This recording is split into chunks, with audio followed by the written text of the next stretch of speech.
Perkenalkan, nama saya Nila Lailatul Karomah dari kelas 11 AKL 4, nomor absen 26. Di sini, saya akan menjelaskan cara membuat data perusahaan pada Mayop. Dalam kotak dialog yang terbuka terdapat 5 tombol akses, yaitu Open untuk membuka data atau file Mayop yang telah ada. Selanjutnya, Create untuk membuat data atau file perusahaan baru. Explore untuk menampilkan data contoh perusahaan yang telah disediakan. What's New untuk menampilkan file HTML yang terhubung dengan internet yang berisi berita terbaru dalam versi 18 ini.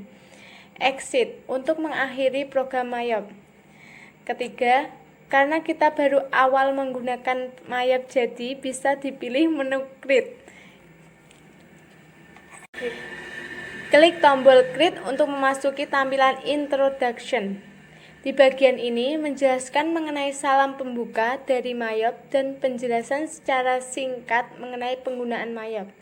Klik Next untuk melanjutkan. Keempat, masuk ke bagian Company Information. Di bagian ini kita mengisikan beberapa poin mengenai data perusahaan. Pertama, Company Name diisi dengan nama perusahaan dengan wajib. A.B.N diisi dengan kode pajak perusahaan. Address diisi dengan alamat perusahaan. Phone number diisi dengan nomor telepon perusahaan. Fax number diisi dengan nomor fax mail perusahaan. Email diisi dengan alamat email perusahaan. Jika sudah terisi, maka bisa klik Next. Kelima, masuk Current Financial Year diisi dengan tahun terjadinya transaksi. Jadi, jika kita mendapatkan soal dan bukti transaksinya terjadi di tahun 2019, maka kita bisa mengisi kolom tersebut dengan tahun 2019.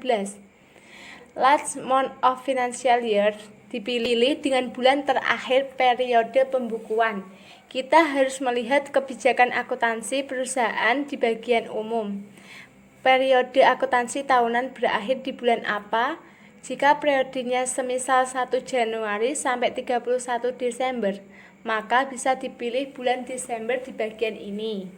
Conversion month dipilih dengan bulan terjadinya transaksi. Jadi, jika kita mendapatkan soal dan bukti transaksinya terjadi di bulan Desember, maka kita bisa mengisi kolom tersebut dengan bulan Desember.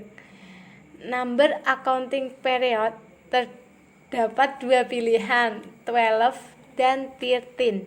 Dalam pemilihan ini disesuaikan dengan kondisi soal. Biasanya ada soal yang kebijakannya cuma 12 periode dan nantinya jurnal penyesuaian ditaruh di bulan Desember atau periode 12. Ada juga soal yang meminta menggunakan 13 periode dan nantinya jurnal penyesuaian ditaruh tersendiri di periode 13. Jika sudah selesai, klik Next. Kelima, masuk ke bagian konfirmasi. Di bagian ini, Anda